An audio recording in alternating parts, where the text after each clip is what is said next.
करुणा दिखलाओ तो और सोए हुए भाइयों को हे नाथ जगाओ तो मेरे नाम भवर तोले इसे पार लगा देना। गुरुदेव दया करके मुझको अपना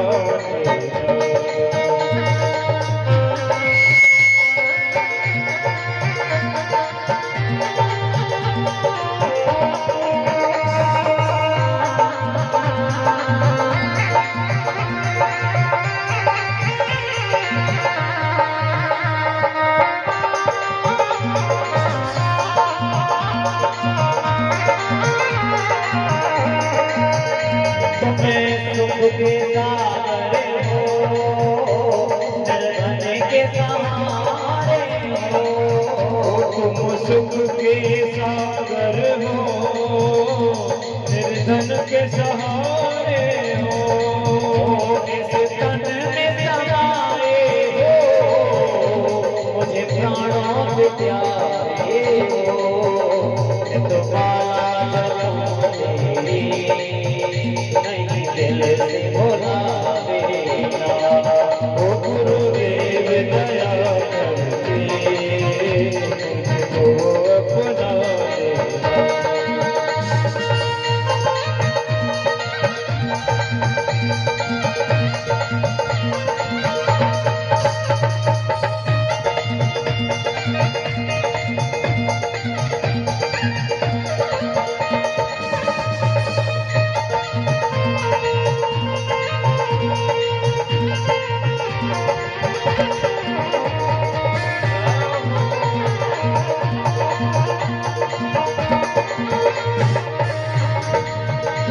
पापी हूँ या कपटी हूँ जैसा भी हूँ तेरा हो पापी हूँ या कपटी हूँ जैसा भी हूँ तेरा हो रे घर बार छोड़ कर जीवन में अकेला मैं दुख का मेरा दुखड़ा मिटा देना। ओ गुरुदेव दया करके मुझको अपना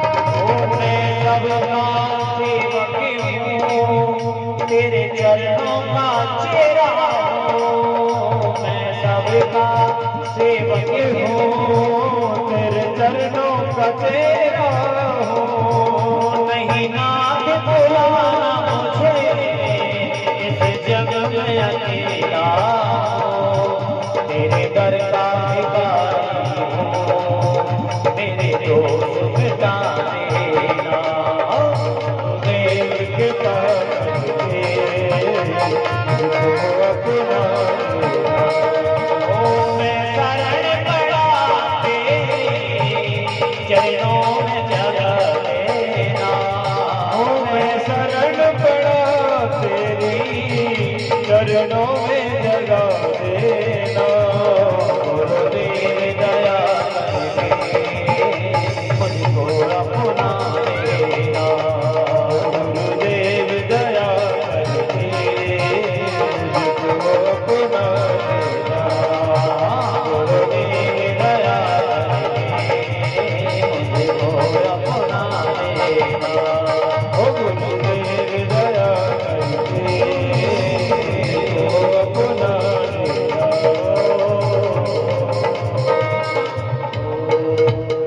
सद्गुरुदेव भगवान की जय। प्यारे प्रभु प्रेमियों, इसलिए गुरु जीवन में होना आवश्यक है। और जहां भी जब गुरु जी ने मंत्र दिया कान में, उसको जपना चाहिए नित्य प्रति श्रद्धा के सहित, विश्वास के सहित, निष्ठात्मक होकर। गुरु जी ने कंठी बांधी है या कोई तुलसी का मनका दिया है, संत लोग उसको हीरा कहते हैं। जो भी दिया है उसको गले में बांधे रहना चाहिए, क्योंकि गर्दन खाली हो तो महाराज कसाई की जैसी गर्दन होती है। शास्त्रों में कहा है कि तुलसी की माला गले में होनी ही चाहिए यदि भगवान का भजन और भगवान की भक्ति करनी है। इन सब वस्तुओं से सहायता मिलती है। और जिसके गले में तुलसी की माला होती है, कंठी होती है ना, यमदूत उसको सपने में भी नहीं देखते, बुरे विचार मन में नहीं आ पाते। ऐसा शास्त्रों का मत है, उनमें लिखा है। ध्रुव जी महाराज सीधे वन को चले गए और नारद जी इधर उत्तानपाद राजा की महल में आए। बोले राजन, आप बड़े उदास बैठे हो। उत्तानपाद जी बोले, क्या बताऊं महर्षि, मेरा छोटा सा बालक ध्रुव चला गया वन को। नहीं नहीं, चिंता मत करो, मैं देख के आया हूँ, वो भगवान की शरण में गया है, भगवान को प्रकट करके ही रहेगा। ऐसा नारद जी ने कह दिया। और ध्रुव जी मधुवन में जाकर के महाराज जमुना जल में स्नान किया और पहला महीना उनका भजन का प्रारंभ हो गया है। 3 दिन तक कुछ भी नहीं खाते ध्रुव जी। तीसरे दिन शाम को केवल फल तोड़कर खा लेते। 1 महीना निकल गया और ओम नमो भगवते वासुदेवाय मंत्र का जाप चल रहा। ध्रुव जी के भजन का जब महाराज दूसरा महीना चला तो 6 दिन तक कुछ नहीं खाते, केवल शाम को 6वें दिन पत्ते तोड़कर खा लेते। और तीसरे महीने में महाराज 9 दिन तक कुछ नहीं खाते, केवल 9वें दिन पानी पीकर रहते हैं। चौथे महीने में पानी पीना भी बंद कर दिया और महाराज केवल वायु भक्षण करते हैं। और जब 6वां महीना 5वां महीना लगा तो वायु को भी अवरुद्ध कर लिया, ध्यानस्थ हो गए। 6वां महीना आते आते और बस एक ही जप चल रहा है, ओम नमो भगवते वासुदेवाय, ओम नमो भगवते वासुदेवाय, ओम नमो भगवते वासुदेवाय, ओम नमो भगवते वासुदेवाय। वासुदेवाय प्रभु वासुदेवाय, वासुदेवाय प्रभु वासुदेवाय, वासुदेवाय प्रभु वासुदेवाय, वासुदेवाय प्रभु वासुदेवाय। ओम नमो भगवते वासुदेवाय, ओम नमो भगवते वासुदेवाय, ओम नमो भगवते वासुदेवाय, ओम नमो भगवते वासुदेवाय। वासुदेवाय प्रभु रामचंद्राय, वासुदेवाय प्रभु रामचंद्राय, रामचंद्राय प्रभु कृष्णचंद्राय, रामचंद्राय प्रभु कृष्णचंद्राय। ओम नमो भगवते वासुदेवाय, ओम नमो भगवते वासुदेवाय, ओम नमो भगवते वासुदेवाय, ओम नमो भगवते वासुदेवाय। वासुदेवाय प्रभु वासुदेवाय, वासुदेवाय प्रभु वासुदेवाय, वासुदेवाय प्रभु वासुदेवाय, वासुदेवाय प्रभु वासुदेवाय। ओम नमो भगवते वासुदेवाय, ओम नमो भगवते वासुदेवाय, ओम नमो भगवते वासुदेवाय, ओम नमो भगवते वासुदेवाय।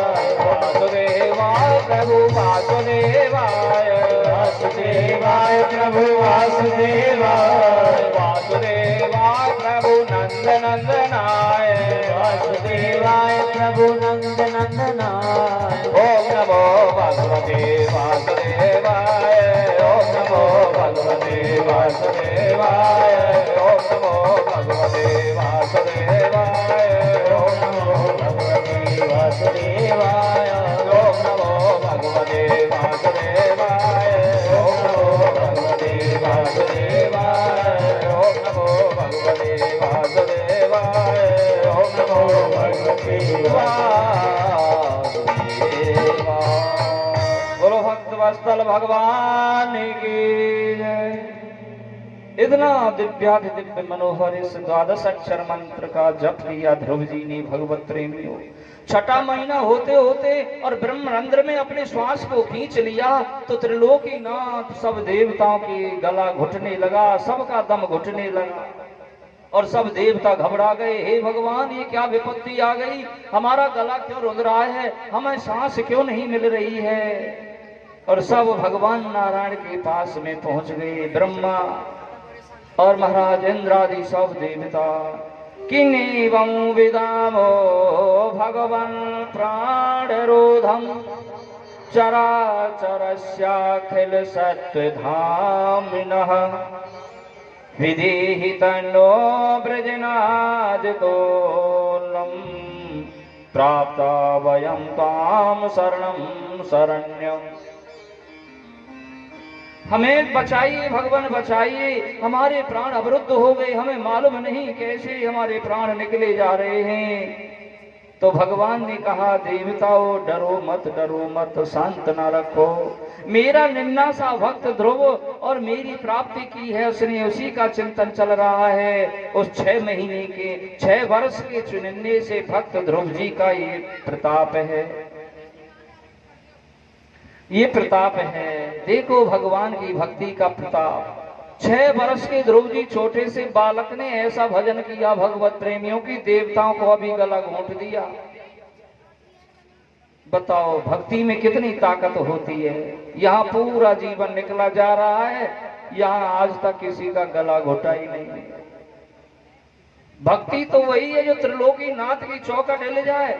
भगवान का भजन ऐसा करना चाहिए कि हमें वहां न जाना पड़े, भगवान ही हमारे द्वार पर आने को लालायित हो जाएं। उसी को कहते हैं भक्ति। प्रेम से बोलो जय श्री राधे, जय श्री राधे। उसी को भक्ति कहते हैं। ये मन में भाव होना चाहिए, हम भगवान का अपने घर में ऐसा भजन करें बैठकर, हम भगवान की ऐसी गोपाल जी की सेवा करें कि गोपाल जी हमारे यही राधा रानी प्रकट हो जाए। लेकिन हम कस्तूरी मृग की तरह भागते फिरते हैं वन में। अरे वहां चलो, बड़े सुंदर, वहां देखो, वहां बहुत बड़ा मंदिर बन गया है, गगनचुंबी मंदिर बना है, वहां भगवान के दर्शन करें। जो गगनचुंबी में भगवान है ना, वो घर में भी गोपाल जी विराजमान है, वही तो भगवान है। जैसे ये शरीर है भगवत प्रेमियों, चाहे से सेठ जी कहो, पंडित जी कहो, लाला जी कहो, कोई जी कहो, है सब मिट्टी का ही पुतला। जो चींटी का 5 तत्व का बना है, वो ही ये मनुष्य का शरीर 5 तत्व का बना है। ऐसे ही भगवान जो जहां बड़े बड़े मंदिरों में विराजमान है ना, वो ही अपने घर में भी विराजमान है। लेकिन हमको विश्वास नहीं कि ये भगवान है। हम सोचते हैं वो बढ़िया वाले नंबर 1 वाले भगवान है, ये 2 नंबर वाले भगवान है। लाला हम विवाह में जा रहे हैं और ध्यान रखियो गोपाल जी को। हाँ हाँ ठीक है, ये पतो है ना भोग का को लगे, वो डिब्बा में मिश्री रखी है और यहाँ कोई रोटी बना भी बारो ना है ना, या लिए तुम चले जाना बाजार से कुछ भी खा के आ जाना। वो वहां जाकर के अच्छे अच्छे पकवान खा रहा है, गोपाल जी को चनौरी से या मिश्री से बहका दिया। तो ऐसे भगवान प्राप्त होते हैं क्या? ये भक्ति, ये नकली भक्ति होती है भगवत प्रेमी, और तुम्हें पता नहीं है नकली भक्ति का बड़ा बुरा परिणाम होता है। आगे कथा आएगी, सूपन खाने की थी नकली भक्ति, बड़ी सुंदर बन करके गई, अच्छे अच्छे 2-2 बैना लटका लिए, सुंदर मतलब करधनी बांधी, मस्तक पर टीका लगाया, अच्छी चोंदरी, बड़ी सुंदर बन गई।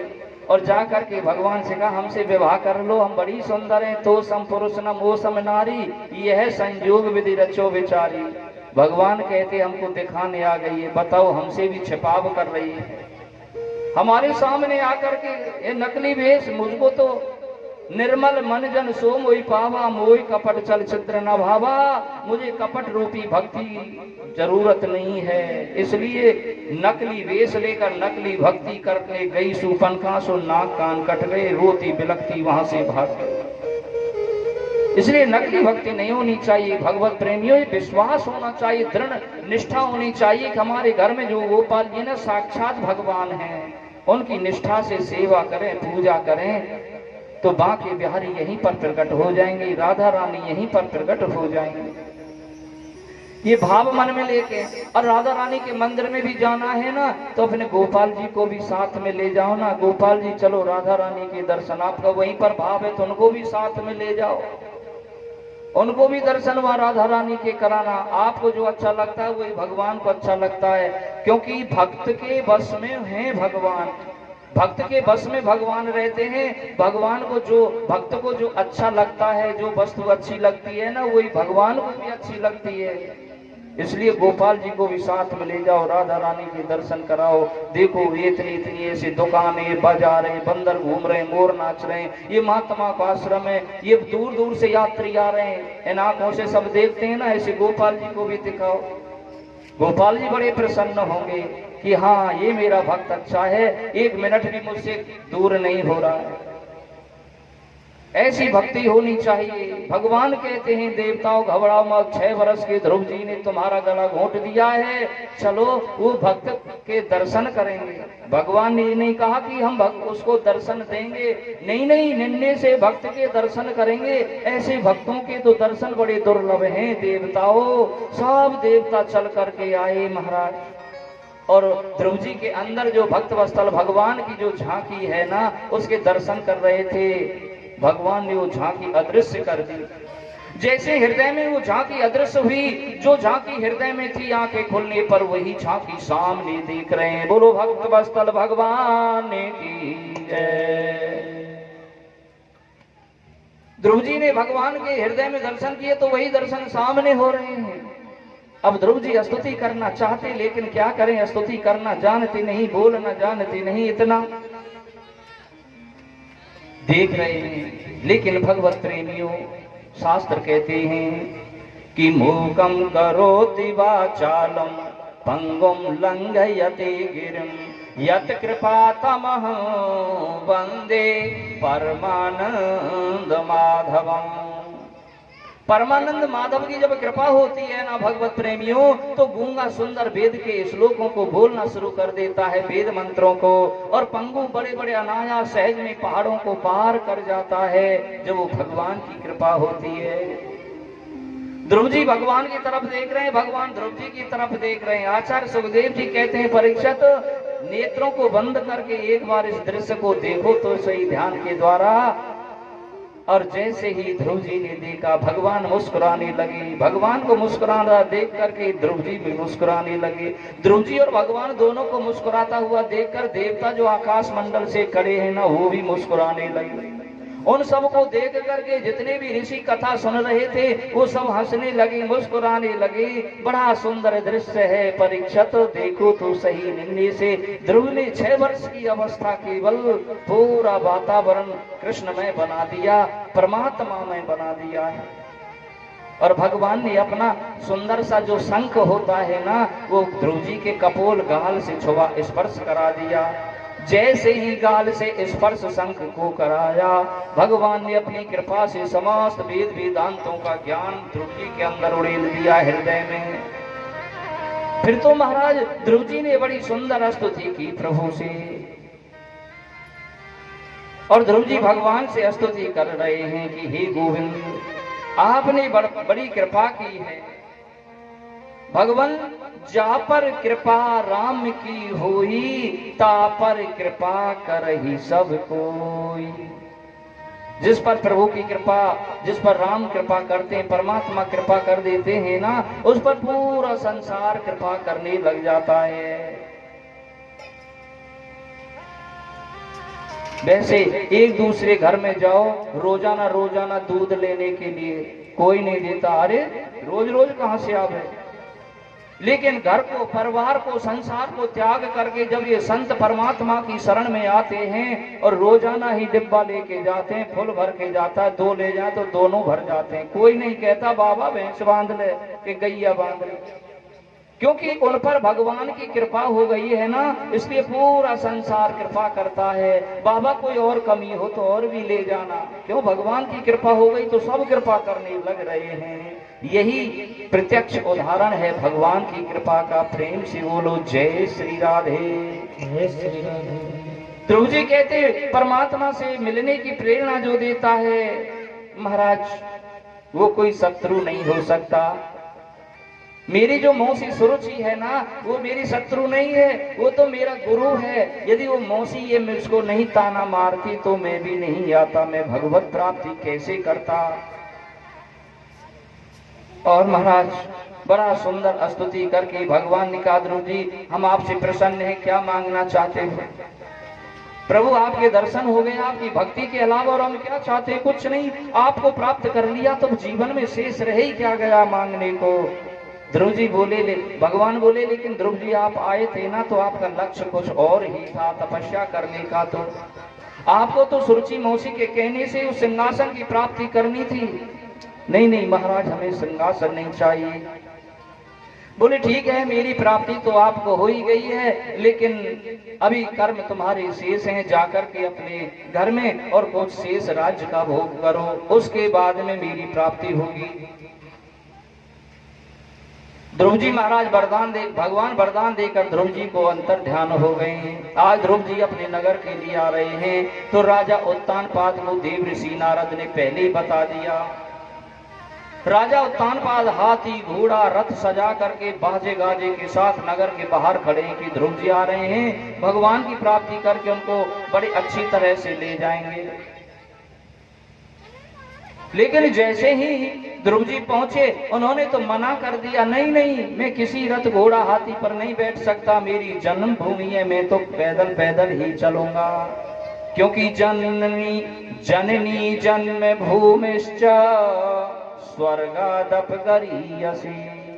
वेद कहता है कि जननी जो जन्म देने वाली माँ और जहाँ जन्म होता है वो जन्म भूमि स्वर्ग से भी ऊंचा स्थान होता है। इन दोनों का, माँ का और मातृभूमि का, स्वर्ग से भी ऊंचा स्थान होता है भगवत प्रेमियों। इसलिए पैदल पैदल ध्रुव जी चलकर महलों में पहुंच गए और सबसे पहले मौसी सुरुचि के ही चरणों में प्रणाम किया। मौसी मेरे को क्षमा करना, मैंने से कोई अपशब्द यदि कहा हो, आपने तो, आप तो मेरी गुरु हैं, गुरु का काम किया है, गुरु का काम किया है। फिर सुनीति मैया के चरणों में, फिर राजा उत्तानपाद के चरणों में प्रणाम किया है। भगवान से प्रार्थना की, नहीं मौसी के यहाँ भी पुत्र हो तो सुरुचि के यहाँ भी एक पुत्र का जन्म हो गया। उस पुत्र का नाम है उत्तम। बड़ा होकर के उत्तम, नाम तो उसका उत्तम था भगवत प्रेमियों, लेकिन कर्म उत्तम नहीं था, उत्तम था। जैसा नाम हो वैसा गुण हो तो फिर कहने क्या है। नाम तो न जाने क्या क्या होते हैं और उनके कर्म और गुण पता नहीं क्या होते हैं।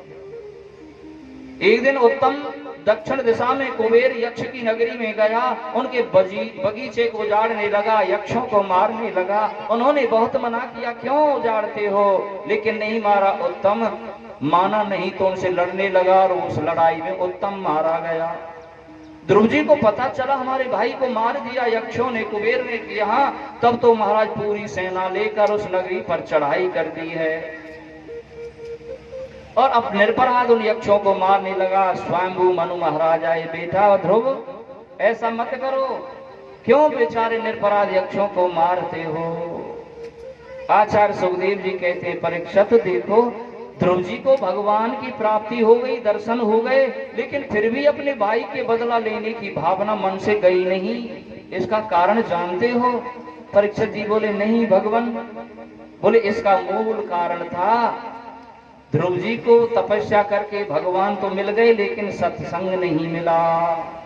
कि बिन सत्संग विवेक न होई, राम कृपा बिन सुलभ न सोई।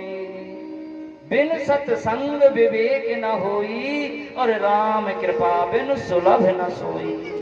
बिना प्रभु की कृपा के ये सत्संग मिल नहीं सकता है। सत्संग जो संतों का सत्संग होता है। ध्रुव जी को बिना सत्संग की, महाराज सत्संग की बहुत बड़ी महिमा है भगवत प्रेमियों। एक क्षण का सत्संग और एक महीने का भजन एक बराबर होता है, ये समझ लो। और नहीं समझ में आवे तो मैं उदाहरण दे के बताऊं। एक बार महाराज विश्वामित्र और संत नारद, इनमें दोनों में बहस हो गई। विश्वामित्र जी कहते तपस्या बड़ी है, नारद जी कहते सत्संग बहुत बड़ा है, इसका निर्णय कौन करे। दोनों भगवान भोले बाबा के पास पहुंच गए। भोले बाबा का कैसे आना होगा, महाराज ये बताओ सत्संग बड़ा है। ये तो कहते हैं विश्वामित्र जी सत्संग बड़ा है, हम कहते हैं कि भजन बड़ा है, क्या करें। भोले बाबा ने सोचा इनकी कहूं तो ये श्राप देंगे, इनकी कहूं तो ये श्राप देंगे, इसलिए इस बलाय को टाल ही क्यों ना दो। अरे हाँ मेरे पर तो अभी फुर्सत नहीं, देखो ब्रह्मा जी के पास चले जाओ। ब्रह्मा जी के पास भेज दिया। ब्रह्मा जी से भी यही प्रश्न किए। ब्रह्मा जी ने सोचा भाई देखो मैं तो सृष्टि में लगा हुआ हूं और तुम नारायण के पास चले जाओ। बैकुंठ में पहुंच गए भगवान नारायण के पास में। अब नारायण के पास में पहुंचे तो विष्णु भगवान ने देखा कि दोनों ही तपस्वी भगवान के भक्त हैं, किसकी कहें किसकी ना कहें। नारायण ने भी वो बला वहां से टाल दी। बोले भैया तुम ऐसा करो, दोनों की दोनों महात्मा हाथ जोड़े। जो शेष जी है ना, जिन्होंने पृथ्वी अपने सिर पर धारण किए हैं, उन शेष नाग के पास में जाओ। ऐसे निर्णय को तो वो बहुत जल्दी करते हैं, मेरे को तो फुर्सत ही नहीं है। किसी भक्त को बचाने जाना, किसी को कुछ करना है। अब दोनों फिर शेष नाग के पास में पहुंच गए। शेष नाग ने कहा बताओ कैसे आए।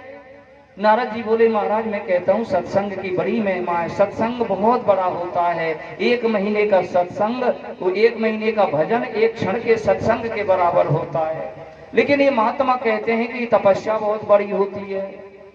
अब आप बताओ, निर्णय कराने आए हैं।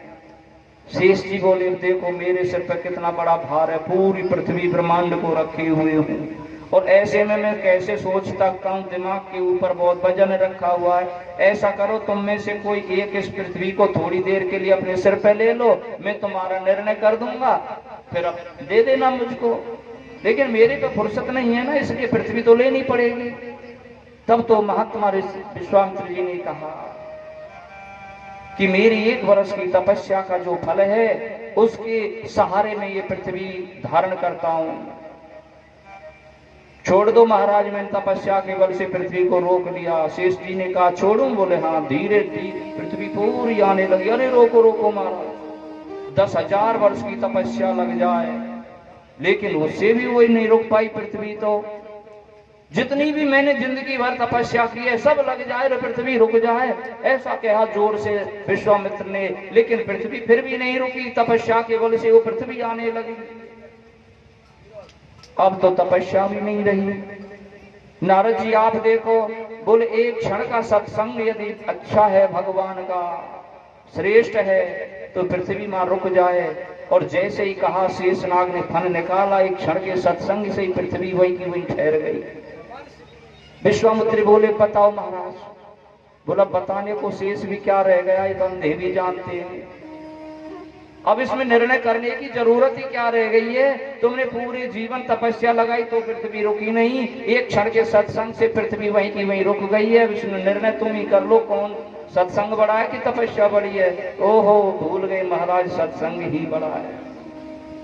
तो स्वामी मनु ने ध्रुव जी को समझाया बेटा सत्संग करो, बिन सत्संग विवेक न होई, राम कृपा बिन सुलभ न सोई। इन निरपराध यक्षों को मत मारो, ऐसा कहकर ध्रुव जी को भेज दिया वापस। अब तुम्हारे भाई मारे गए, उन्होंने कर्म किया, मर गए, अब वापस तो आने नहीं। ध्रुव जी चले आए और ध्रुव जी को तो वैराग्य हो गया। अपने पुत्र उत्कल को राजगद्दी पर राज्याभिषिक्त किया महाराज, और वन को जाकर के प्रभु की धाम की प्राप्ति के लिए विमान आ गया। जैसे विमान में ध्रुव जी बैठने लगे ना, एक काले काले रूप की बूढ़ी मैया आ गई। बोले ध्रुव जी बेटा ठहरो। मैया कौन हो तुम? बोले बेटा मेरा नाम मृत्यु है, मेरा ही तो लोक है स्पेशल, मेरा मृत्यु लोक। इस मृत्यु लोक से कोई भी बिना मरे नहीं जाता है, पहले मेरा ऑर्डर लेना पड़ता है। अच्छा पास में आओ माता। पास में आई मृत्यु, और मृत्यु के सिर पे पांव रख के ध्रुव जी महाराज विमान में चढ़ गए। विमान चलने लगा तो माँ की याद आई, देखा तो आगे आगे सुनी थी मैया का भी विमान जा रहा है। ऐसा सत्संग की महिमा, भगवत प्रेम की महिमा, भगवान के नाम की निष्ठा की महिमा, भगवान के निष्ठा करके विश्वास की महिमा। जो विश्वास से भगवान की भक्ति करता है ना, उसी का प्रताप है। लेकिन भगवत प्रेमियों, उसके बाद में उसकी बेटा उत्कल राज करने लगे। इनके राज्य में आगे चल करके अंग राजा हुए, अंग के बेन हुई। बेन भी बड़ा उदंड पैदा हो गया। बेन आप जानते हो, बेन बजती तो बड़ी मीठी है, लेकिन अंदर से खोखला होती है, उसके अंदर कुछ होता नहीं है, केवल बजती बजती है। यदा देवेषु वेदेषु गोषु विप्रेषु साधुषु धर्मम मयि च विद्वेषः सा आसु विनिश्यति। देवताओं के प्रति, वेदों के प्रति, गौ ब्राह्मणों के प्रति जिसके मन में द्वेष उत्पन्न हो गया है, बैर भाव, जलन, ईर्षा पैदा हो गई है, वह व्यक्ति शीघ्र ही नष्ट हो जाता है। उस व्यक्ति को नष्ट होने से कोई रोक भी नहीं सकता। जो संतों से विरोध करने लग जाए, लड़ाई झगड़ा करने लग जाए, गौओं से, ब्राह्मणों से, भगवान के भक्तों से, उसको नष्ट होने में कोई रोक नहीं सकता है, शीघ्र ही नष्ट हो जाता है। अब बेन से सबने कहा, महात्माओं ने समझाया, सप्त ऋषियों ने भी समझाया कि सब उदंडता मत करो, लेकिन बेन अनाचार करने से नहीं रुका, तो उन्होंने श्राप दे दिए। एक दिन बेन घोड़ा पर चढ़कर जा रहे, गिरकर मृत्यु हो गई। अब बिना राजा के प्रजा का क्या कैसे पालन हो, इसलिए सप्त ऋषियों ने बेन की और शरीर का मंथन किया। बाई जमुना से एक स्त्री उत्पन्न हुई महाराज,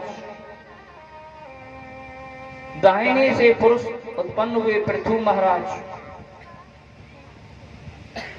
और बाईं तरफ से जो माता उत्पन्न हुई उनका नाम था अर्ची, साक्षात लक्ष्मी देवी का स्वरूप।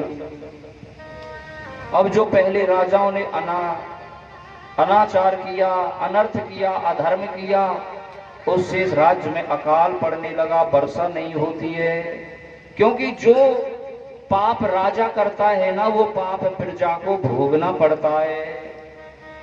क्योंकि राजा को प्रजा ही तो अपनी सहमति से राजा बनाती है, इसलिए प्रजा ने ही तो राजा बनाया है। जो राजा पाप करता है वो प्रजा को भोगना पड़ता है। अकाल पड़ने लगा, दुर्भिक्ष पड़ गई है। अब तो महाराज पृथु महाराज इस पृथ्वी को मारने के लिए दौड़े। पृथ्वी मैया गौ का रूप धारण करके प्रकट हो गई और बोले, महाराज मुझको क्यों मारते हो? गाय तो अवध्या है, गौ तो माता है। गौ को कभी मारना नहीं चाहिए भगवत प्रेमियों। गौ की हो सके जितनी सेवा करे, उसकी अवहेलना न करे। क्योंकि देसी गौ जो भारत की है ना, उसी की सेवा से फल मिलता है। जो विदेशी बीजों की जो गाय है ना, वो तो एक गधा के बराबर है, पशु है, वो गौ नहीं है।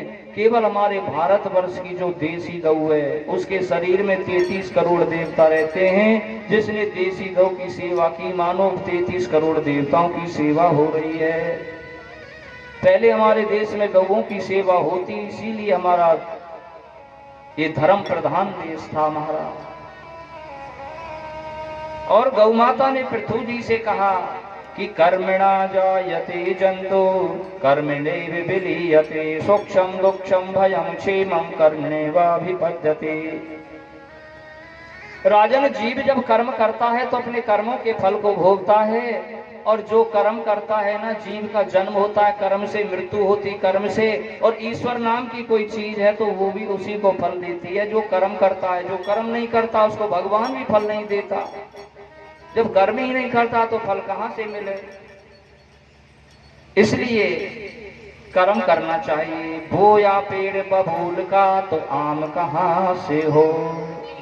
बबूल के बीज खेत में डाल दिए, सूर ही सूर पैदा होंगे, कांटे ही कांटे, वह आम थोड़े मिलेंगे। अब कहें अरे आम नहीं लगा, पड़ोसी के यहाँ बड़ी जोर से आम लग रहे हैं, हमारे तो कांटे ही कांटे हो गए। अरे तुमने बीज ही बबूल का डाला है तो आम कहाँ से हो। यही तो कर्मों की गठरी है भगवत प्रेमियों। भाग्य नाम की कोई चीज है ना, वो भी कर्मों पर ही डिपेंड करती है, कर्मों पर ही आधारित है। कोई कहता अरे भाग्य में नहीं लिखा, भाग्य तो कर्म से बनता है। कर्म प्रधान विश्व कर राखा। आज अच्छा कर्म करेंगे कल अच्छा भाग्य बनेगा, आज अच्छा बुरा कर्म कर रहे हैं कल बुरा भाग्य बनेगा। भाग्य कोई अलग चीज नहीं होती, कर्म पर ही आधारित होती है। और महाराज वो कर्मों को केवल संत बनाते हैं। संतों की कृपा महती बनी रहे। संतों का सत्संग यही सबसे विलक्षण सुंदर भक्ति है। पहले संतों का सत्संग करो, भक्ति करो, फिर भगवान जल्दी प्रसन्न होते हैं, उनसे जीवन बदल जाता है। देखो कैसे बदलता है। मेरे मन में बसे हो बसे रहना, मेरे मन में बसे हो बसे रहना, कछु लेना न देना मगन रहना, कछु लेना न देना मगन रहना।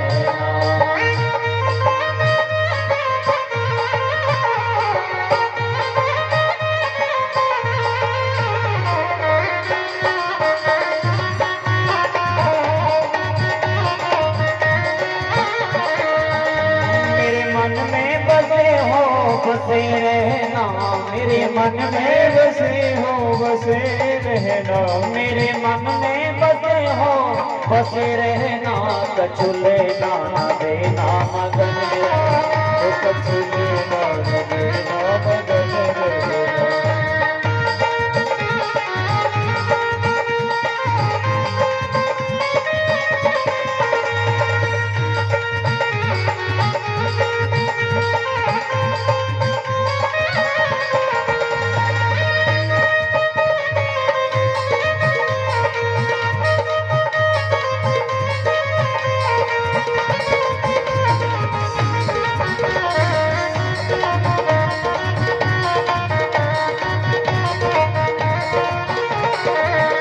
मंदिर हर मास का है ये मंदिर, हर मास का है ये मंदिर,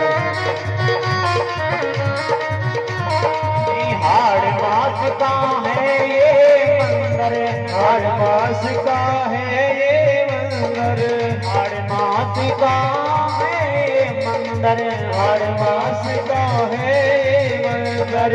आप बसे प्रभु इसके अंदर, आप बसे प्रभु इसके अंदर, आप बसे प्रभु इसके अंदर, आप बसे प्रभु इसके अंदर।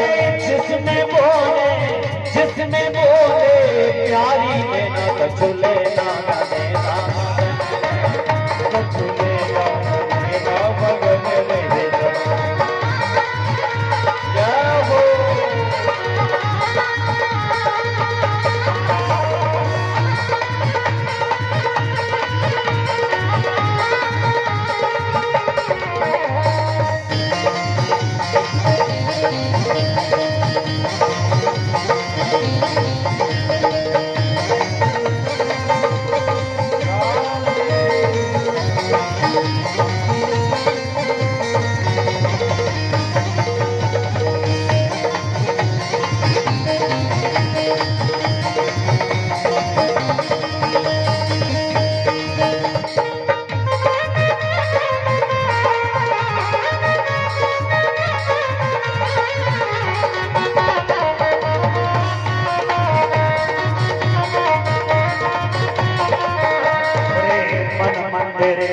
ज्योति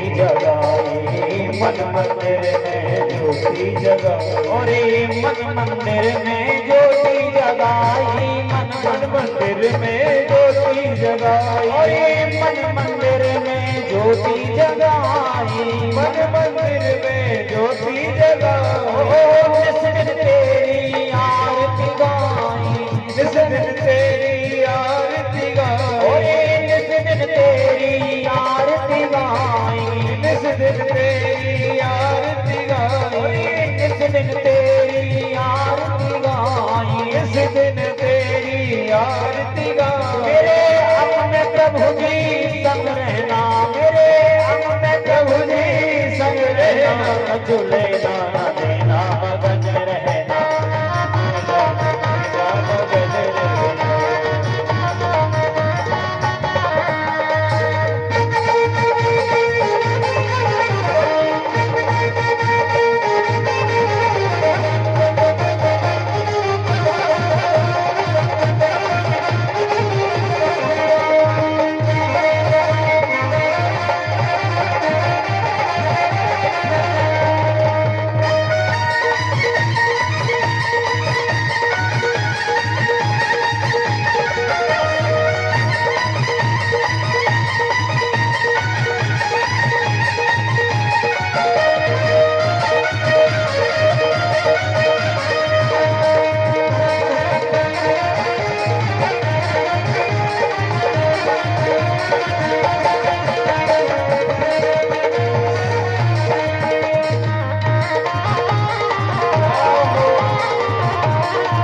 तुम्हारा तुम्हें पुकारे, दास तुम्हारा तुम्हें पुकारे,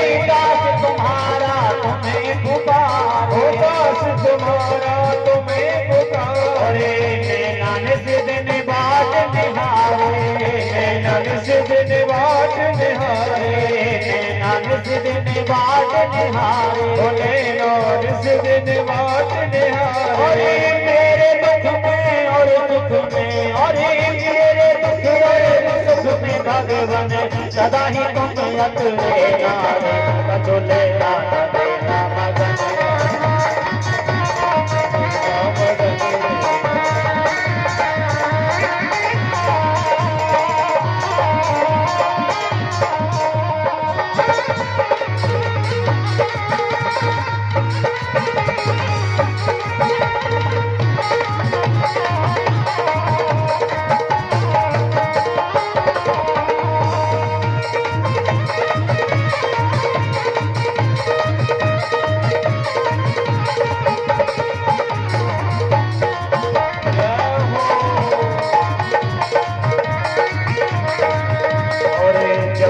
घट में प्राण रहेगा, जब तक घट में प्राण रहेगा, ओ जब तक घट में प्राण रहेगा, जब तक घट में प्राण रहेगा, तब पर तेरा नाम रहेगा, तब तेरा नाम रहेगा, तब पर तेरा नाम रहेगा, तब पर तेरा नाम रहेगा। और मधुरदास का यही है कहना, मधुरदास का यही है कहना, मधुरदास का यही है कहना, मधुरदास का यही है कहना।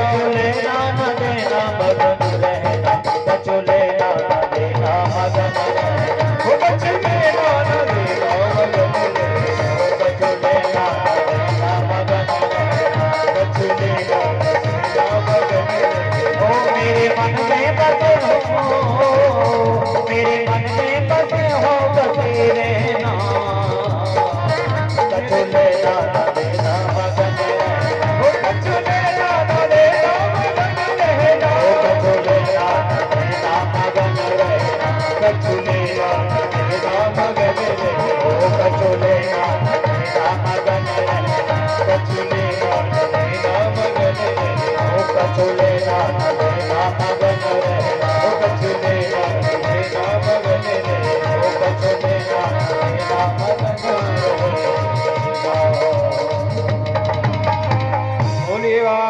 कृष्ण भगवान की जय। जय जय श्री राधे श्याम। प्यारे भगवत प्रेमियों, महाराज पृथु के पुत्र हुए अंतर्ध्यान, अंतर्ध्यान के बेटा हुए हविर्धान, हविर्धान के पुत्र प्राचीन बरही। भागवत का ये सुंदर प्रसंग है।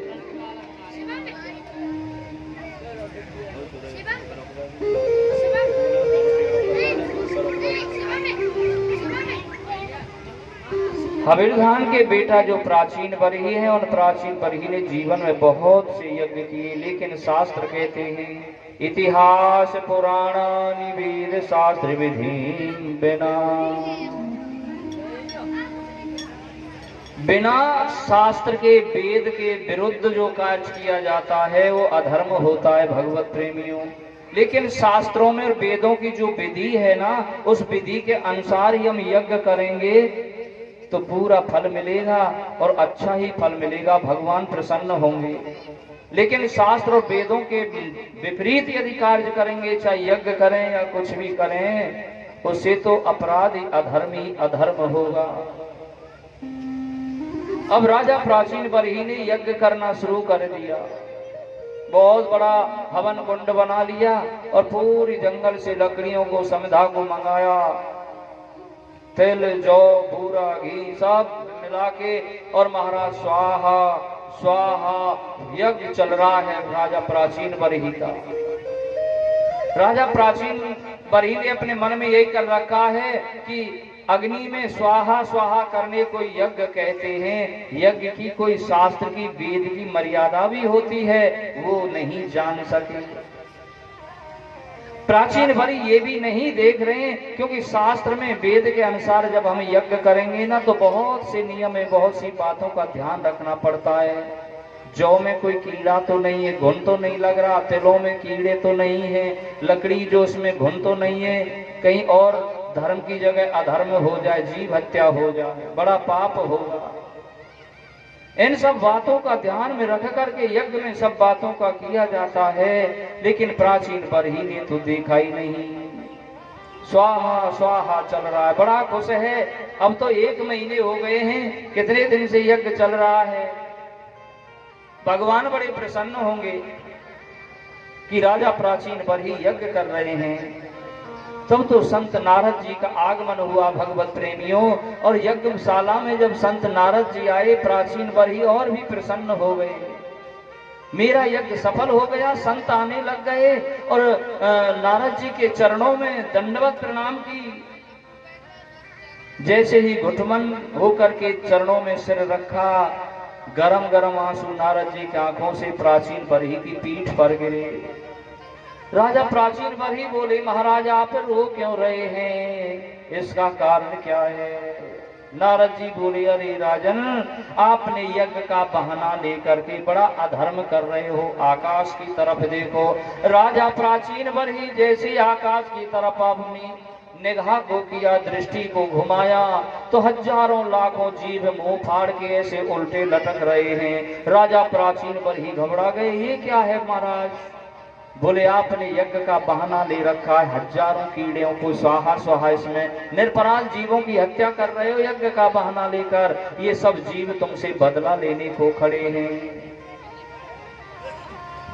श्रूयताम धर्म सर्वस्वम श्रुत्वा चैव बधार्यताम आत्मनः प्रतिकूलानि परेषां च समाचरेता। बिना वेद शास्त्र के विरुद्ध काम नहीं करना चाहिए, यज्ञ आदि नहीं करना चाहिए। और राजा प्राचीन बरही को बहुत समझाया, लेकिन समझ में नहीं आया। तो प्राचीन बरही को महाराज बड़ा सुंदर पुरंजनोपाख्यान के द्वारा इनको समझा दिया। कहा कि राजन, ये जो शरीर है ना, ये 9 दरवाजे का मकान है। इसमें बुद्धि नाम की रानी रहती है, मन नाम का एक इस शरीर की लगाम है, और जो बुद्धि कहती है वहीं ये 2 पहिए का रथ चलता फिरता रहता है। लेकिन मन को किसी तरह गोविंद में लगावे तो ही बेड़ा पार होता है।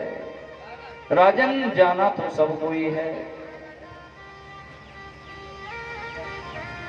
और जीवन में ये 4 घंटी बजती है मौत की। पहली जो घंटी बजती तो बाल श्वेत हो जाते, बड़ी अच्छी जुल्फें लहराई तुमने जीवन में।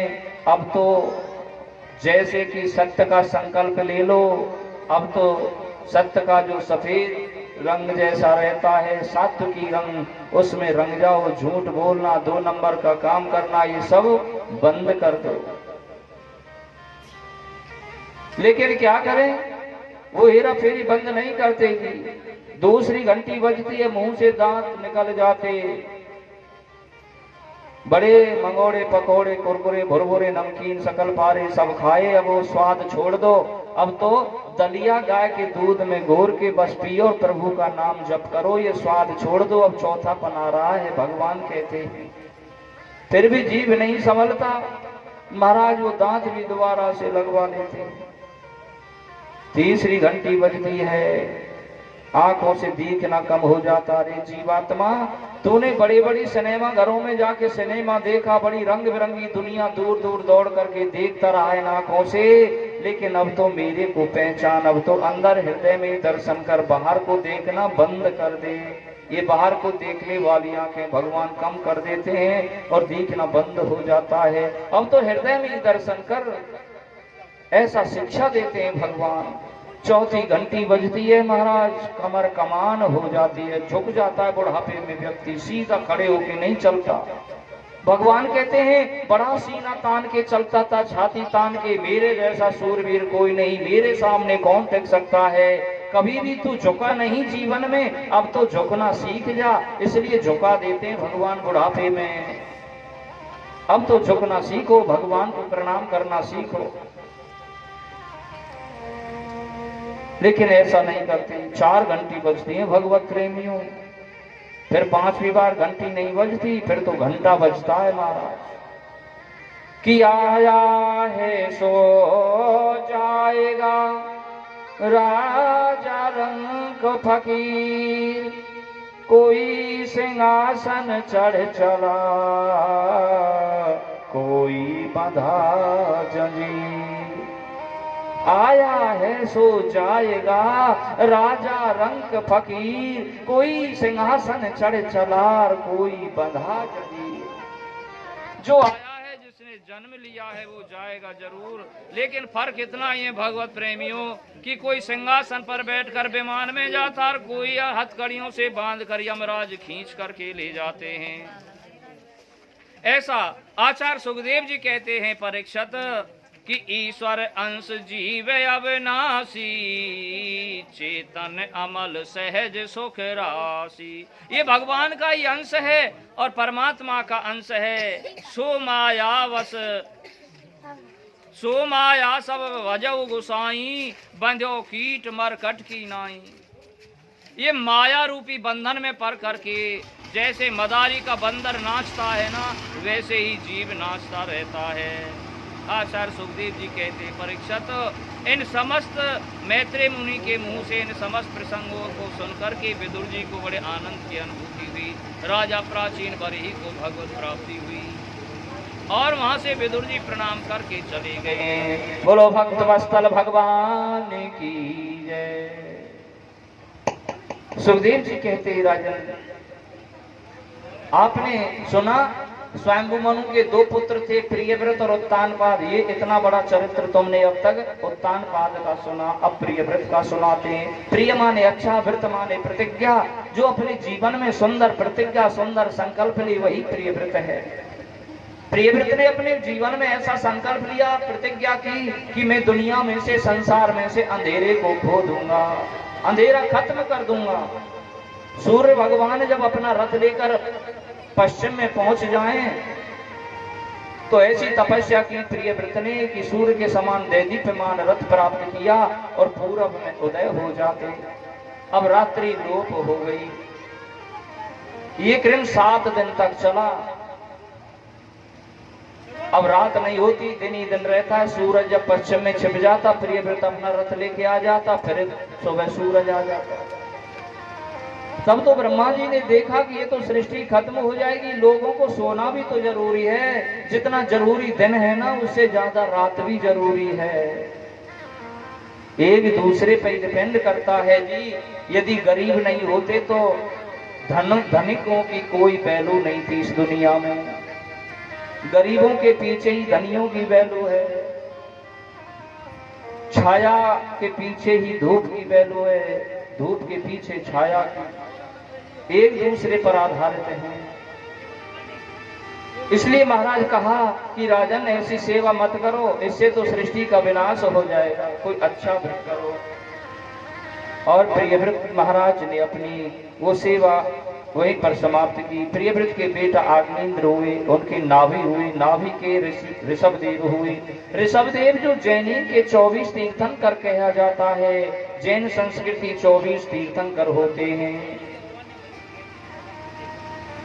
एक दिन ऋषभदेव जी ने अपने पुत्रों को बुलाया। महाराज 100 पुत्र थे इनके, और उनको उपदेश किया, बेटा आपको मालूम है मनुष्य का शरीर क्यों मिला? पुत्र बोले, पिताजी प्रातः जागते हैं, बाल भोग करते हैं, फिर राज भोग करते हैं, शाम को फिर भोजन करते हैं, सो जाते हैं, कमाने खाने हंसने नाचने गाने, कोई मिला और क्यों? बोले नहीं नहीं, ये मनुष्य का शरीर तो बड़ा दुर्लभ है, ये तो भगवत प्राप्त करने के लिए मिला है। अरे बालकों, इतनी सुंदर शिक्षा दी, 89 पुत्रों को तो वैराग्य तुरंत हो गया। भगवत प्रेमियों और वन में जाकर भजन करने लगे। सबसे बड़े पुत्र हैं भरत जी। भरत जी को राजाभिषिक्त करके और भगवान ऋषभदेव जी वन में चले गए। वन में जाकर भजन करने लगे तो गांव वालों को पता चला, बड़े अच्छे महात्मा आए, बड़े भजनानंदी हैं, हर समय भजन करते रहते हैं। अच्छा, तो जरूर जानते होंगे अपने हाथ की रेखा के बारे में, और माताओं से बता दे, कोई महात्मा बड़ा छाया है, भविष्य बताता है। बस माताओं की तो लेन लग जाती है। बाबा देखियो बहू पे बालक ना हो कैसे हो। हमारे आधे का नौकरी नहीं लगती है, कब तक नौकरी लगेगी? हमारे वो ठीक नहीं रहते हैं, बीमार बहुत रहते हैं, वो कैसे ठीक होंगे? देखो लाइन लगने लगी पूरी भीड़। ऋषभदेव जी बोले, हे भगवान, अपने महलों को, परिवार को, सबको छोड़ के यहाँ आया, यहाँ भी माया पीछा नहीं छोड़ रही। दूसरे दिन पता है ऋषभदेव जी ने क्या किया? इस संसार को पीछा छुड़ाने के लिए इतना बड़ा 100 ग्राम का पत्थर का टुकड़ा लिया, अपने मुंह में दे दिया, पूरा शरीर मिट्टी में लथपथ और मुंह में पत्थर भर के ऐसे लेट गए। गांव वाले बाबा के पास गए, मैया भी गए, बाबा भी गए, लेकिन देख देख के अरे ये महात्मा तो पागल हो गया, इसको तो शरीर का खुद ही होश नहीं है, हमारे भविष्य को क्या बताएगा? चलो चलो चलो, बाबा पागल है ना पागल। सब छोड़ छोड़ करके चले आए। ऋषभदेव जी बोले कि धन्य है 100 ग्राम का पत्थर, जो 1 मिनट में ही तुमने संसार को पीछा छुड़ा दिया। हे भगवान, तुम बड़े दयालु हो, इस इतनी बुद्धि दे दी हमें कि 100 ग्राम पत्थर मुंह में डालने से संसार ने पीछा छोड़ दिया। आराम से भजन करने लगे महाराज। उनके पुत्र भरत जी और अपने पुत्र सुमति को राजगद्दी पर बिठा करके वो भी वन को चले गए। लेकिन भरत जी नेपाल में पड़ती आजकल वो गंडकी नदी, वहां पर महाराज दामोदर कुंड है, वहां काले काले शालिग्राम गंडकी नदी में मिलते हैं। उस गंडक नदी के किनारे आश्रम बनाकर भरत जी रहने लगे और 250 माला रोजाना भजन करते। एक दिन वो नदी में खड़े होकर के भजन कर रहे थे। उसी समय महाराज जंगल तो था ही, एक गर्भवती हिरनी जल पीने को आई, और जैसे नदी में जल पीने को झुकी, सिंह ने बड़ी जोर से दहाड़ लगाई। सिंह की दहाड़ सुन करके है और वो शेर की दहाड़ के भय के मारे हिरनी वो नदी पार करने को छलांग लगाई है जोर से। उनका गर्भ, उनका बच्चा उस नदी में गिर गया। बेचारी हिरनी प्रसव की पीड़ा, शेर का भय, आगे जाकर के मर गई, मृत्यु को प्राप्त हो गई, और नदी में वो बच्चा बहकर जा रहा है। भरत जी भजन कर रहे खड़े खड़े। अब उस बहते हुए हिरण के बच्चा को देखा। भरत जी ने देखा, रे ये तो हिरण का बच्चा है, इसका यहाँ कोई नहीं, मेरे सिवा अब कौन बचा सकता है, मैं ही तो हूँ अब यहाँ पर। इसलिए हिरण के बच्चे को बहते हुए को उठाकर अपनी कुटिया में ले आए। सुखदेव जी कहते हैं, परीक्षित जीव को बचाना चाहिए, कोई डर नहीं है, ऐसी सहायता करनी भी चाहिए। यदि किसी के प्राणों की रक्षा हो जाए तो करना बहुत बड़ा धर्म है। लेकिन भरत जी जब कुटिया में ले आए ना, अब तो कहने लगी गोदी में बिठा कर, बेटा अब तेरा संसार में कोई नहीं है, अब तो सिर्फ मैं ही माँ हूँ, मैं ही तेरा पिता हूँ, मैं ही तेरा पालन करूंगा। अपना मान बैठा हिरण के बच्चे को मेरा बेटा है। और जो मेरा शब्द है ना, यही बंधन में बांध देता है। मम, मम माने मेरा, और ममता, ममता रूपी धागे में जीव बंध जाता है। भगवत प्रेमियों, जहां मेरा मेरा हुआ बस बंधना शुरू हो जाता है। हिरण का बच्चा धीरे धीरे बड़ा होने लगा। 250 माला जपते थे ना, लेकिन भजन करने बैठते इनकी पीठ को सींग से खुजलाते, बड़ा आनंद आता। अब मेरे को ही पिता समझता है ना, इसलिए मेरा है ये, इसलिए मेरे से ऐसे कर रहा है। बड़ा अपनी माला रख देते, आओ आओ, और ऐसे खुजलाते। अब 250 में से 100 माला रह गई, कुछ दिन बाद में फिर 50 माला रह गई, 50 में थे अब 10-20 ही माला रह गई है। अब वो और बड़ा हो गया, हिरण का बच्चा छलांग मारता है। अब भरत जी को ऐसा लगने लगा कहीं ये छोड़कर भाग न जाए मेरे को, मेरे इसके बिना मन नहीं लगेगा। आए थे भजन करने को, लेकिन अब हिरण में मन फंस गया। अब क्या करें। एक दिन हिरणों का झुंड आया और बस देखा भरत जी तो कुटिया में कुछ लेने को गए, वो हिरण का बच्चा अपने हिरणों के झुंड में मिलकर भाग गया। भरत जी निकल कर आए, लेकिन हिरण का बच्चा नहीं दिखता। हाँ हिरण, हाँ हिरण, हाँ हिरण, ऐसा कहते कहते जंगल में दौड़ने लगे। और महाराज दौड़ते दौड़ते दावा न लगनी लग गई। जंगल में बांसों के झुरमुटों में आग पैदा हो गई। और हाँ हिरण कहते कहते भरत जी ने उसी में अपने शरीर का त्याग कर दिया। शास्त्र कहते हैं भगवत प्रेमियों कि अंत मतः सो गतः,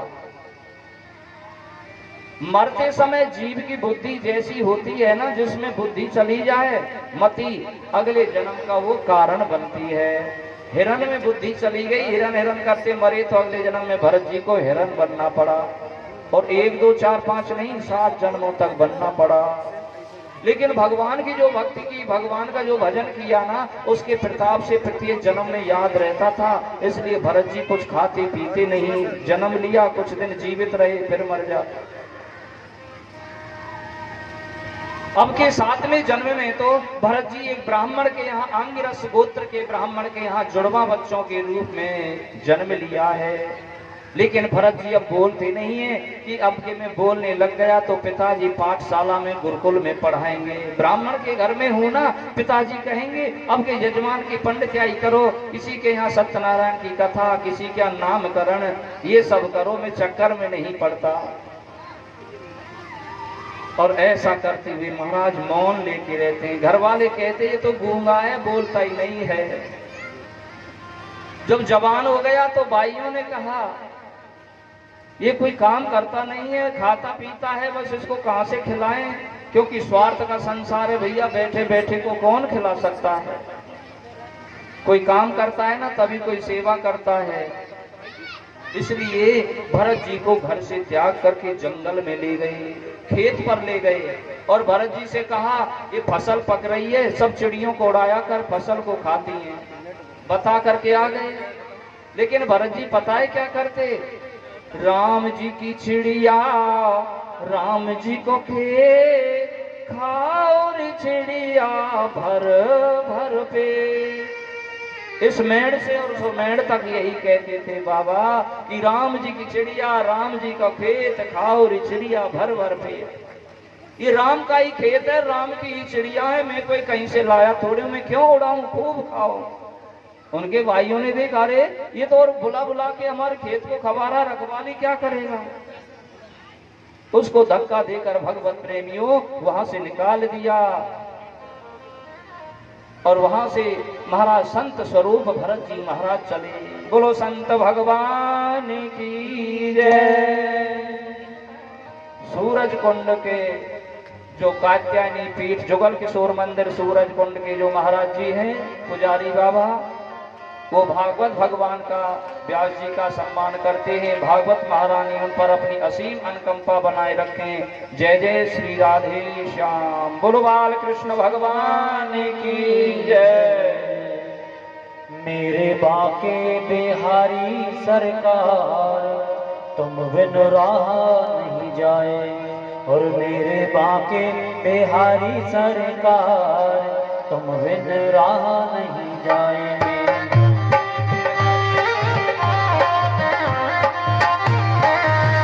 मेरे बाके बिहारी सरकार तुम बिन राह नहीं जाए बाके बिहारी सरकार और राह नहीं जाए कछु कहा नहीं जाए राह नहीं जाए कछु कहा नहीं जाए राह नहीं जाए कछु कहा नहीं जाए राह नहीं जाए कछु कहा नहीं जाए बाके बिहारी सरकार तुम बिन राह नहीं जाए मेरे बाके बिहारी सरकार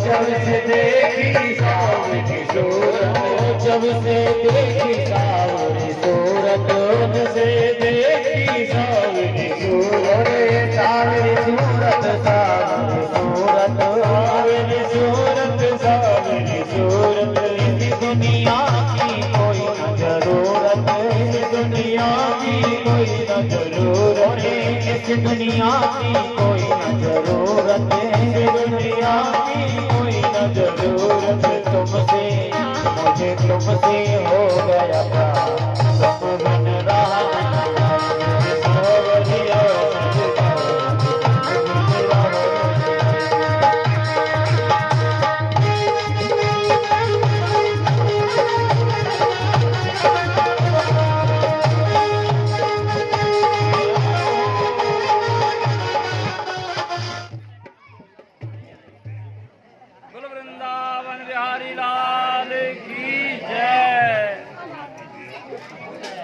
प्यारे प्रभु प्रेमियों, भरत जी महाराज और संत के वेश में जंगल में भ्रमण करते हुए पहुंचे।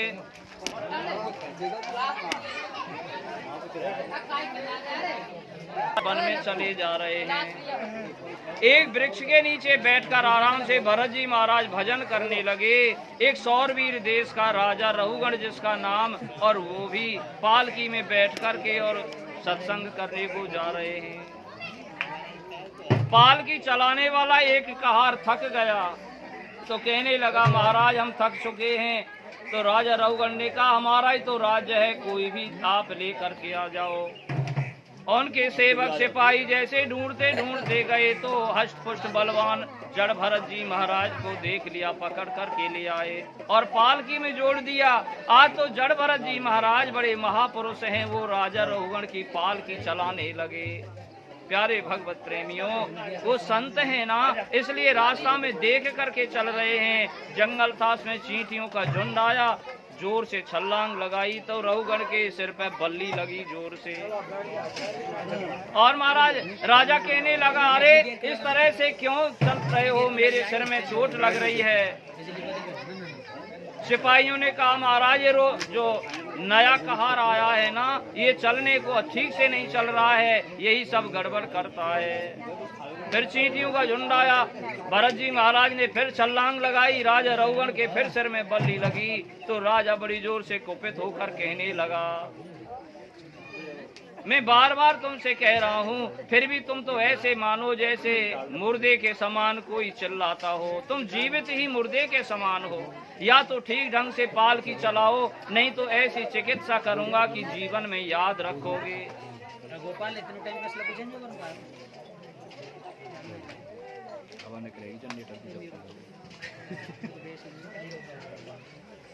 महाराज तब तो पाल की कंधे पर रखी हुई है रहुगण के, और तिरछी नजर करते हुए राजा रहुगण से कहने लगे कि राजन, आप जो कुछ भी कह रहे हो ना, वो मेरी समझ में नहीं आता। आप कहते हो जीते जी मुर्दे के समान है। अरे राजन, जीना और मरना एक ही समान है। जीना और मरना तो एक ही समान है राजन। आप कहते हो चिकित्सा ऐसी करूंगा, गेहूं को पीस करके आटा बनाया जाता है और आटे को तुम कितने ही वर्षों लगातार पीसते रहो वो तो आटा ही रहेगा, आगे कुछ बन नहीं सकता है। इसलिए आप जो बता रहे ना वो समझ से बाहर है।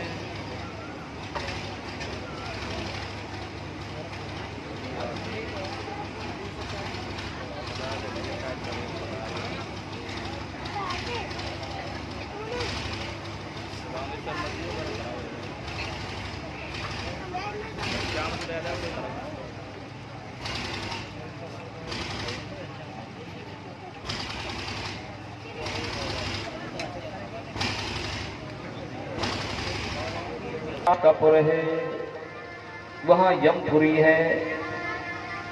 28 प्रकार के मुख्य नरक होते हैं, वैसे 84 लाख ही नरक होते हैं। जितनी जोनियां उतनी नरक हैं। 28 प्रमुख हैं, तामिश्र, अंधतामिश्र, रौरव, महारौरव, कुंभीपाक, कालसूत्र, रसीपत्र। झूठी गवाही देने वाला जो धोखा करता उसे तामिश्र नाम के नरक में जाना पड़ता है। जो व्यक्ति पराये धन को हड़पना चाहता है, जो व्यक्ति अंधतामिश्र नरक में जाता है। जो व्यक्ति किसी से घृणा द्वेष करता वो रौरव नाम के नरक में जाता है। जो व्यक्ति हिंसा करता है वो कुंभीपाक नाम के नरक में जाता है। एक एक नरक भगवान ने अपने कर्मों के अनुसार बनाए हैं, तो उसमें जीव शुद्ध होता है जाकर के। जैसे सोनार सोने को भट्टी में गर्म करता है, तपाता है, और फिर जब वो शुद्ध सोना होता है तो फिर आभूषण तैयार होकर के बड़े अच्छे आभूषण बनते हैं। ऐसे ही जीव जब अपनी भावनाओं से गंदा हो जाता है, अपने कर्मों से गंदा हो जाता है, तो नरक रूपी भट्टी में डालकर भगवान उसको तपाते हैं सोने की तरह। और जब उसके कर्म पूरे क्षीण हो जाते हैं तो फिर वो सुंदर हार मनुष्य का शरीर प्राप्त कर लेता है। अब ये तो फिर मनुष्य के ऊपर ही आप डिपेंड करता है कि महाराज वो भगवान का भक्त बने या राक्षस बने। मनुष्यों में सभी तरह के हैं, कोई मनुष्य मानव शरीर है, कोई राक्षस शरीर है, कोई ना मानव है ना राक्षस है, दानव है। सभी तरह की डिग्रियों के संसार में मनुष्य रहते हैं। भगवत प्रेमियों, राजा ने कहा महाराज बहुत से ये तो जान मान के जो अपराध करते हैं उनके लिए नरक बनाए होंगे। बोले हाँ, हम रास्ता चल रहे हैं, रोटियां बनाते हैं घर में, चूल्हे में, सब जगह झाड़ू लगाते हैं, मर जाते हैं जी। हम नहीं चाहते कि ये चींटी मरे, लेकिन अनजान में भी तो अपराध हो जाते हैं, उनका क्या प्रावधान है? बोले गृहस्थ के लिए 5 महायज्ञ रोज करना चाहिए, उससे अनजान के जो पाप है ना उनसे छुटकारा मिलता है। 5 महायज्ञ क्या हैं? प्रातः काल जगें तो सरोवर, तालाब, पोखर पर जाएं, मछलियों के लिए कुछ आटा जल में डालें, एक यज्ञ महायज्ञ हो गया। चींटियों के लिए डालें, दूसरा महायज्ञ हो गया। घर में जब रोटी बनाएं तो पहली रोटी गऊ के लिए बनाएं, ये तीसरा महायज्ञ हो गया। रोटियां बन जाएं तो महाराज अग्नि देव का नाम लेकर के घी चीनी में एक टुकड़ा करके अग्नि में भोग लगाना चाहिए अग्नि देव को। चौथा महायज्ञ। और कुछ अंश कुत्ते के लिए डाले। ये 5 महायज्ञ यदि रोज करता जाए जीव तो अनजान में किए पाप कम होते हैं।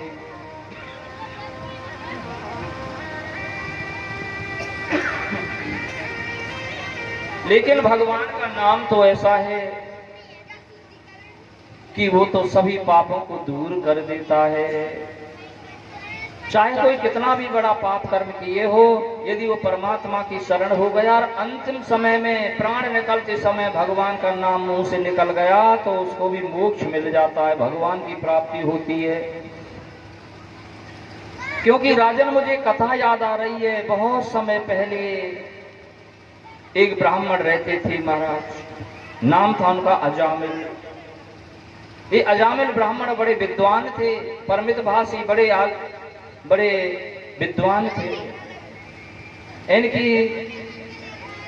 घर में बच्चे थे, ब्राह्मणी थी, रोजाना कर्म कांड किया करते। एक दिन हवन के लिए समदा लेने जंगल में चले गए। वहां किसी पर पुरुष के साथ में वैश्या को देखा तो वैश्या बड़ी सुंदर, मन चालामान हो गया, वैश्या को घर में ले आए। वैश्या को तो धन चाहिए था, हम बहुत धन देंगे, हमारे घर चलो। आ गई वैश्या ने आकर उसे ब्राह्मणी को देखा, ये कौन है? देवी हमारी पत्नी है। वैश्या बोली ये रहेगी तो मैं नहीं रह सकती। अजामिल का इतना मनासक्त हो गया कि अपनी भार्या को ही त्याग दिया, पत्नी को त्याग दिया। बेचारी संभ्रांत परिवार की अपने मायके चली गई। अब अजामिल प्रातः नहा धोकर के भजन करने बैठे, चंदन माला लेकर वैश्या ने लेके सब लोटा सोटा फेंक दिया। क्या माला वाला भजते हो, ज्यादा से ज्यादा धन कमा करके लाओ, इससे काम नहीं चलेगा। क्यों, वैश्या को क्या जरूरत है ये सब। अजामिल गया, अब धन कहाँ से रोजाना आए, इसलिए चोरी करने लगा, डाका डालने लगा। धीरे धीरे अजामिल डाकू नाम से प्रसिद्धि मिल गई। अब तो महाराज काली पट्टी माथे पर बांधे, नंगी तलवार हाथ में, जिस बाजार में निकल जाए अजामिल डाकू आया, अजामिल डाकू आया, बाजार बंद हो जाता। एक दिन अयोध्या नगरी से संतों की मंडली और वृंदावन को जा रही है। कुछ शिष्यों ने सीताराम नाम का झंडा हाथ में ले रखा, श्री राम जय जय राम ये धुन करते हुए जा रहे थे।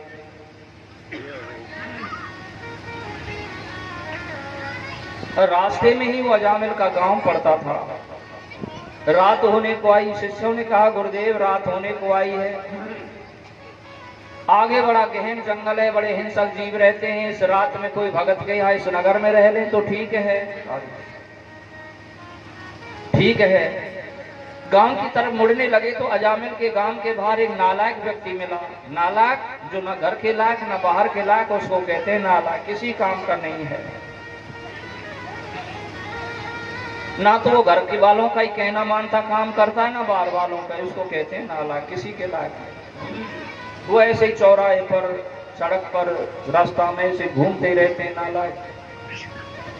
लेकिन संतों की दृष्टि में तो भगवत प्रेमियों सब लायक ही रहते हैं, कोई नालायक नहीं रहता है। इसलिए उन्होंने कहा रे भगत जी तुम्हारे इस गांव में कोई भगत का घर है? वो नालायक सोचने लगा, बड़े बड़े चंदन लगा रखे, सोटा लंगोटा लेके घूम रहे, तुम्बत तमूड़ी सबको लेकर के, ऐसे भगत के घर भेजूंगा कि अच्छी सेवा होगी। अरे क्या सोच रहे हो भगत जी? नहीं नहीं बाबा मैं ये सोच रहा था कौन से भगत के यहाँ भेजू, हमारे नगर में तो सबसे बड़ा एक ही भक्त है, उसका नाम है अजामिल, सीधे चले जाओ।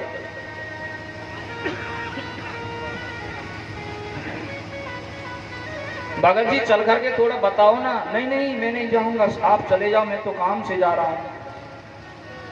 सब संतों की मंडली गई अजामिल के घर के द्वार पर। उस समय अजामिल नहीं था घर पर, वो कहीं डाका डालने गया। वैश्या थी घर में, सीताराम ऐसा कहा।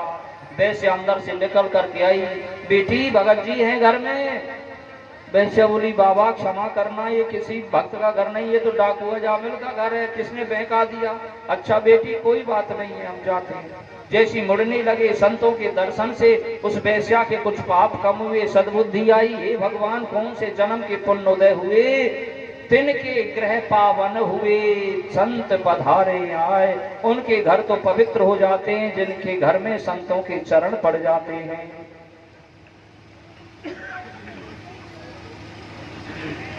इसलिए प्यारे प्रभु प्रेमियों, वैश्या ने कहा बाबा ठहरो।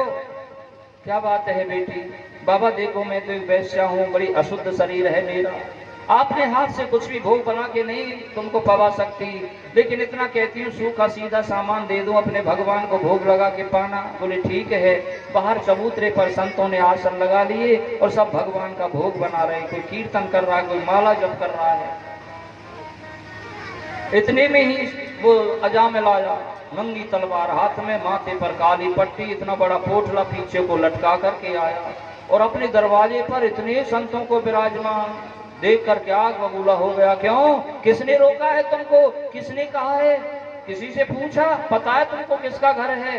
जोर जोर से दहाड़ने लगा। संत देखने लगे, बड़ा प्रचंड आदमी है। अंदर से आवाज सुनकर के वैश्या निकली, अरे क्यों महात्मा से लड़ रहे हो? मैंने तो कहा है, मैंने तो रोके ये। इतना गरम लाल पीला हो रहा था। जब वैश्या ने कहा मैं नहीं रोके, ओहो अच्छा तुमने कहा है, मेरे को पता नहीं था, तुमने रोका, कोई बात नहीं है बाबा, अपने लगाओ, करो भोजन, प्रसाद बनाओ। संत बोले बड़ा अच्छा आदमी है, हम पर आग बबूला हो रहा, पत्नी के कहने से सब शांत हो गया है।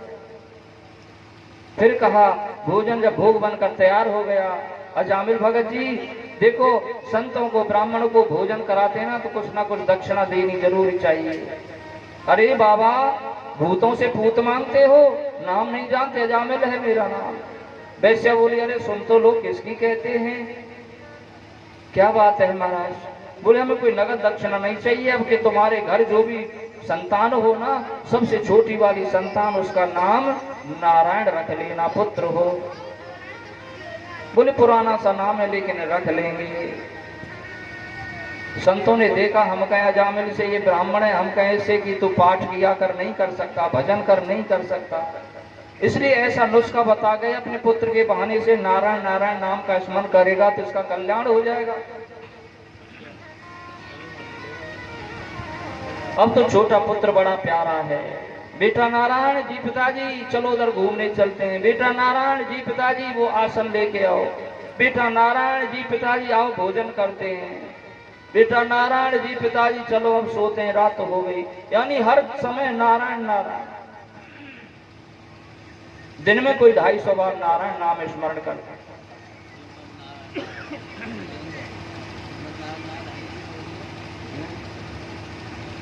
तब तो महाराज संत तो ये नुस्खा बताकर चले गए और नारायण नारायण। लेकिन अंत समय जब आया अजामिल का, देखो पापी जीव को लेने तो यमराज के दूत आते हैं, भगवान के भक्त को भगवान के पार्षद आते हैं। अजामिल ने तो बड़े बड़े बुरे कर्म किए थे ना, चोरी डकैती लूटपाट हत्या सब की थी।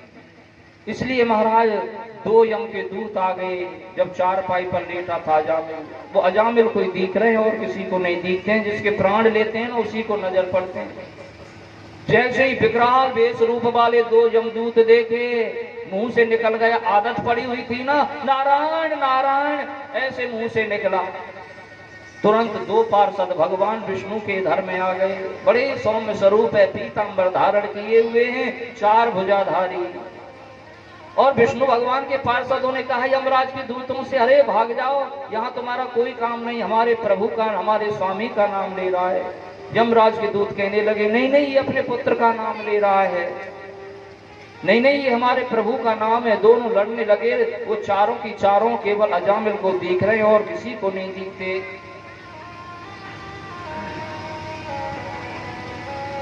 भगवान के पार्षदों ने कहा यमदूतों से, या तो चले जाओ, नहीं मार के भगाना पड़ेगा। बेचारे यमदूत भाग गए वहां से। यमराज से जाकर शिकायत की, महाराज तुम्हारी तो मृत्यु लोक से छुट्टी हो गई। बोले क्यों? अरे अब अपने पुत्रों का कोई नारायण, कोई राम, कोई कृष्ण, कोई मुरलीधर, कोई मनोहर, कोई बिहारी, कोई मुरारी, कोई गिरधर, कोई गिरवरधारी, ये सब नाम भगवान के रखेंगे तो सब अपने अपने पुत्रों का नाम लेके ही कल्याण हो जाएगा। बताओ। तब तो यमराज जो धर्मराज जी है ना, वो कहते हैं कि भैया धीरे बोलो, धीरे बोलो। इस नारायण नाम पर ही जीवन यापन करने वाले हम 12 महाभागवत हैं कि स्वयंभूर नारद शंभु कुमार कपिलो मनो प्रहलादो जनको भीष्मो बलिर्व्यासो कबीरवयम्। नारायण के नाम के आधार पर जीवन को चलाने वाले हम 12 भागवत हैं। स्वयंभू शंभु नारद जी, कपिल जी, सनत कुमार, स्वयंभू मनु महाराज, प्रहलाद जी, जनक जी, भीष्म पितामह, बलि राजा सुखदेव और महाराज धर्मराज में स्वयं, ये इन्हीं नामों से जीवन यापन करते हैं। तो महाराज ये बताओ किसको लाएं किसको न लाएं? कहने लगे जिसके जीवन में एक बार भी जिह्वा पर कृष्ण नाम न आया हो ना, उसको सहज में पकड़ लाओ। लेकिन जिसने कृष्ण कृष्ण नाम, राम राम नाम, परमात्मा का कीर्तन किया, भजन किया है ना, उसको दूर से ही छोड़ देना। ठीक है महाराज। और अजामिल का उद्धार हो गया। भगवत प्रेमियों, गोविंद के चरणों में उनको वास मिल गया। परीक्षित के मन की भ्रांति दूर हो गई कि वास्तव में भगवान के नाम में बड़ी शक्ति है, मोक्ष मिलता है। सुखदेव जी ने फिर 10 प्रजापतियों का प्रसंग कहा, उनके 11,000 पुत्रों के विरक्त होने की कथा, देवताओं की सभा में गुरु का अपमान, इसलिए बृहस्पति जी रूठ कर चले गए। इंद्र ने दूसरा गुरु बनाया जिसका नाम था विश्वरूप। अब विश्वरूप इंद्र के हाथों से मारे जाने से उन्हें ब्रह्म हत्या का पाप लगा, जो 4 जगह बांट दिया गया। ब्रह्म हत्या 4 जगह बटी, पृथ्वी माता को, वृक्षों को, माताओं को और जल को 4 जगह बांट दी। त्वष्टा मुनि ने मंत्र शक्ति से दूसरा पुत्र उत्पन्न किया, वृत्तासुर। इंद्र को मारने पर वृत्तासुर आया। इंद्र ने दधीच ऋषि की अस्थियों से वज्र बनाया, वृत्तासुर का उद्धार कर दिया। परीक्षित ने पूछा, ऐसा महान भक्त होने पर भी वृत्तासुर को राक्षस की योनि क्यों मिली?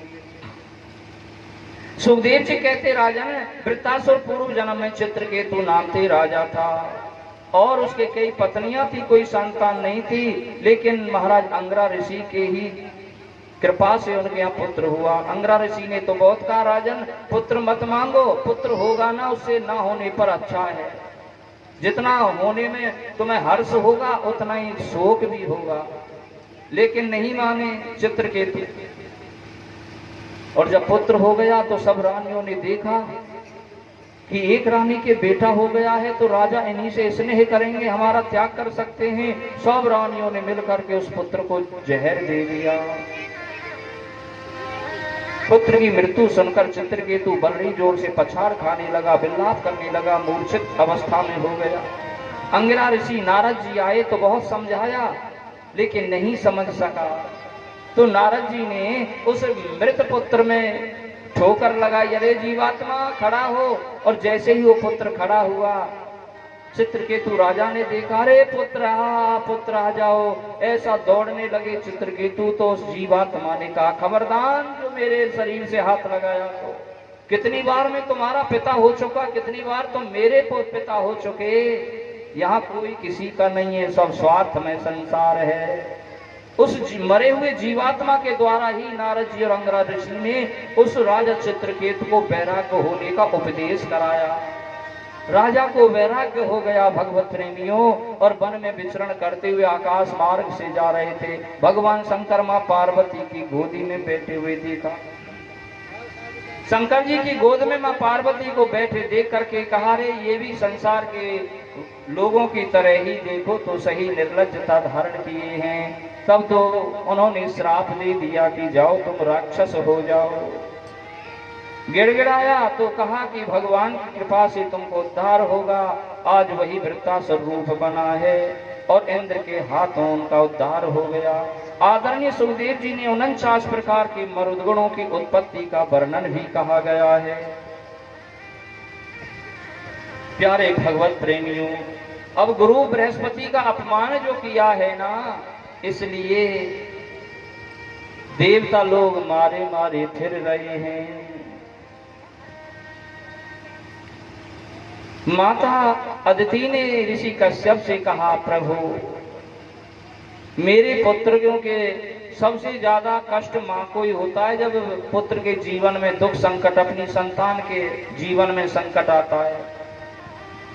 चाहे बेटी के जीवन में संकट आए या बेटा के जीवन में आए, पिता से ज्यादा मां को कष्ट होता है, मां को दुख होता है। जब भी पिता घर आता है, यदि बेटी के यहाँ कोई कलेश हो गया, कोई गृह क्लेश, कोई लड़ाई झगड़ा, कुछ कहा सुनी, जब भी पिता घर में आते ना कहती रहती हैं, अरे वहां नहीं जा रहे लड़की के यहाँ, वहां उसके यहाँ ये हो गया, अब तुमको जाना चाहिए, उसको वह परेशानी है।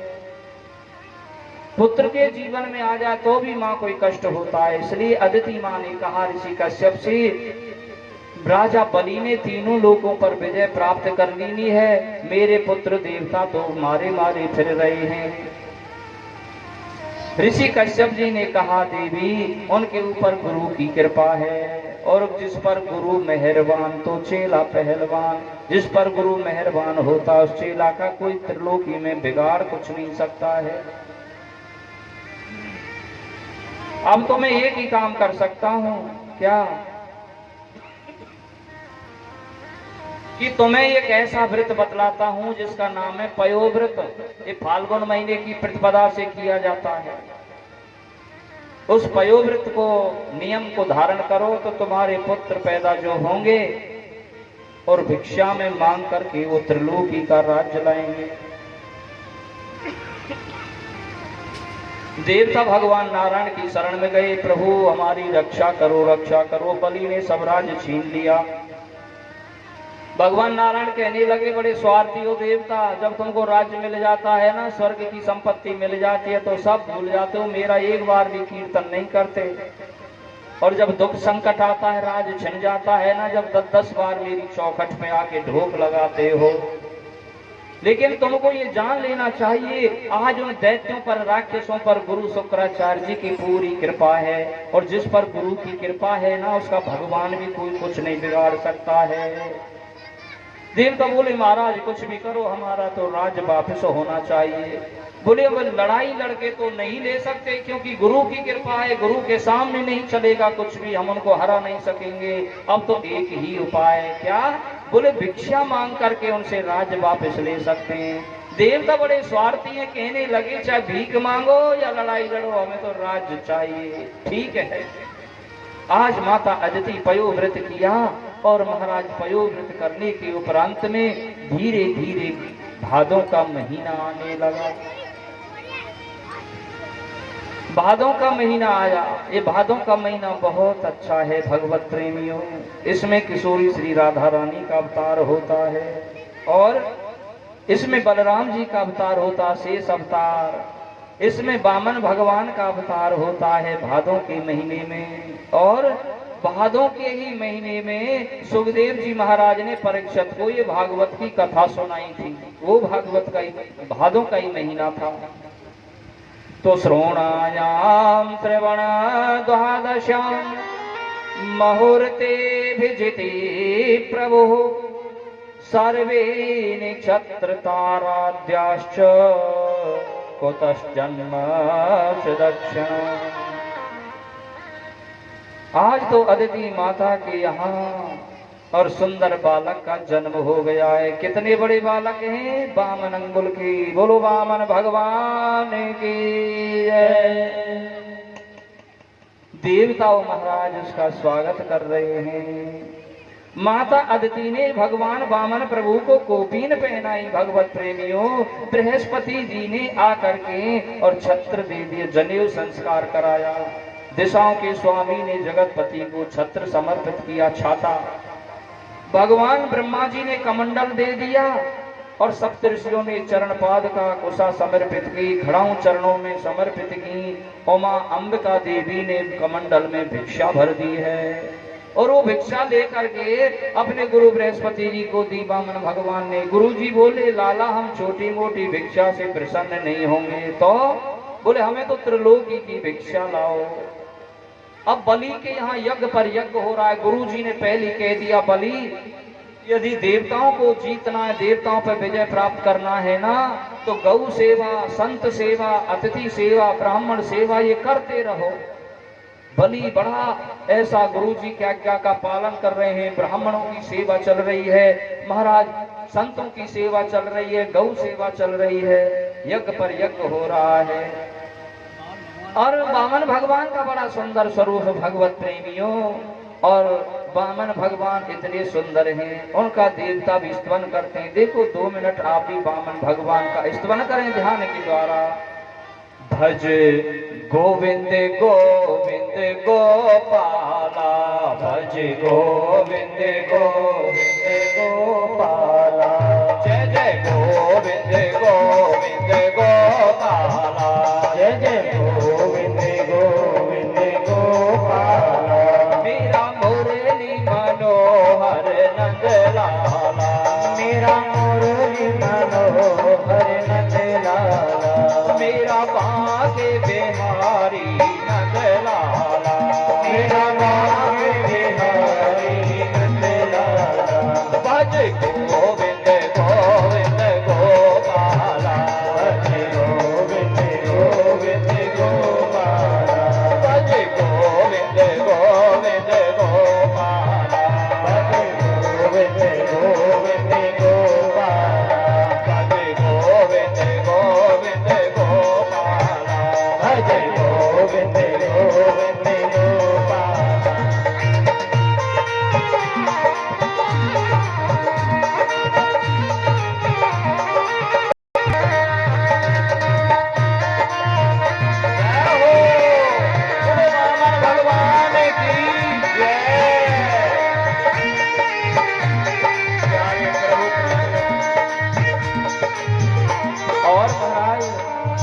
भगवान का सब पूजन कर रहे हैं। देखिए शुभ अवसर है, अपनी बस्ती में ऐसे मांगलिक कृत्य हो, कितना सुंदर यज्ञ है। इसलिए वामन भगवान का सब पूजन करेंगे, स्तवन करेंगे और प्रभु का ये भजन गाते रहेंगे। हो वामन बन आए भगवान, दान भूमि को मांग्यो है। वामन बन आए भगवान, दान भूमि को मांग्यो है। भूमि को मांग्यो है, दान भूमि को मांग्यो है। मांग्यो है, दान भूमि को मांग्यो है। वो वामन बन आए भगवान, दान भूमि को मांग्यो है।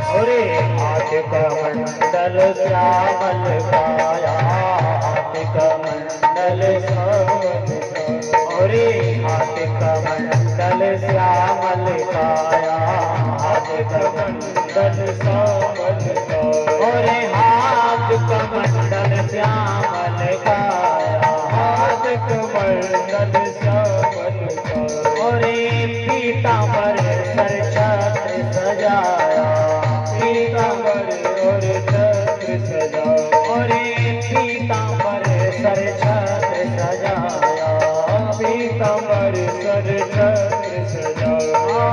हरि अनंत अद्भुत तेरी माया, हरि अनंत अद्भुत तेरी माया, हरि अनंत अद्भुत तेरी माया, हरि अनंत अद्भुत तेरी माया। भगवान गए द्वार पे पहुँचे, पुन राजा को जाग्यो है। भगवान पहुँचे राजा के द्वार और पुन भी जाग्यो है। वामन बन आए भगवान, दान भूमि को मांग्यो है। वामन बन आए भगवान, दान भूमि को मांग्यो है, दान भूमि को मांग्यो है। भूमि को मांग्यो है, दान भूमि को मांग्यो है। वामन बन आए भगवान, दान भूमि को मांग्यो है।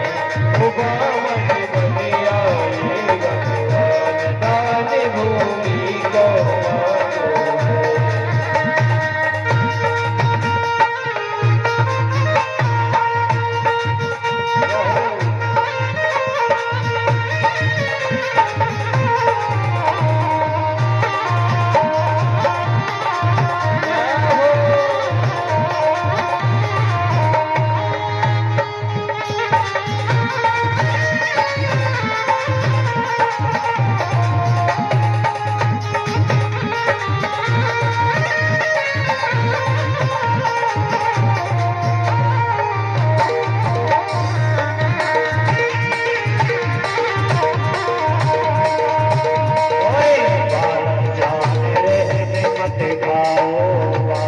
जान